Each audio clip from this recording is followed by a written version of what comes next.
بسم اللہ الرحمن الرحیم الحمدللہ رب العالمین والصلاة والسلام علی رسول اللہ وعلی آلہ وصحبہ اجمعین اما بعد۔ عروہ بن زبیر بن عوام، عروہ بن زبیر پچھلے لیکچر میں ہم نے بتایا تھا اس کے بارے میں، ٹھیک ہے۔ اسماء بنت ابی بکر جو ہے اس کی شادی ہوتی ہے ایک عشرہ مبشرین، ان میں سے وہ کون تھا؟ زبیر بن عوام۔ اس سے ان کا جنم لیتا ہے بیٹا، وہ ہے عروہ بن زبیر بن عوام، ٹھیک ہے۔ اور یہ ایک پہلے یہ کہ یہ نیفیو تھا کس کے؟ حضرت عائشہ کے، مینز محرم، یہ کبھی بھی جا سکتا تھا، اس کے ساتھ بیٹھ سکتا تھا، سیکھ سکتا، جو یہ کرتا تھا یہ مانا جاتا تھا۔ فقی میں نے کیوں کہا تھا؟ کیونکہ اس کی لیول آپ کو سمجھ آ گئی، یہ کیسے محنت کرتا تھا، کس میں؟ دین میں۔ اور ٹیچر کون تھی اب؟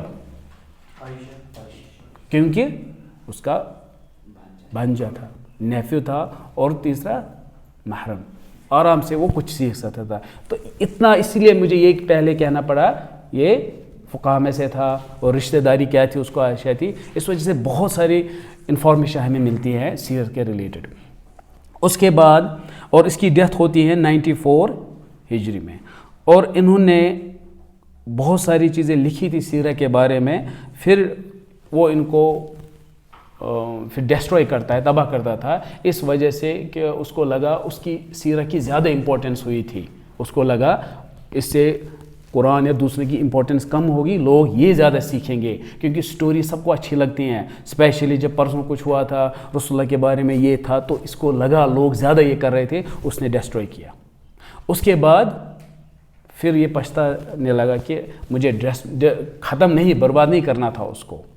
تو یہ بھی ہمیں ملتا ہے پھر انہی سورس سے، ہم دیکھیں گے آگے کہاں سے ملتا ہے اس کے بارے میں۔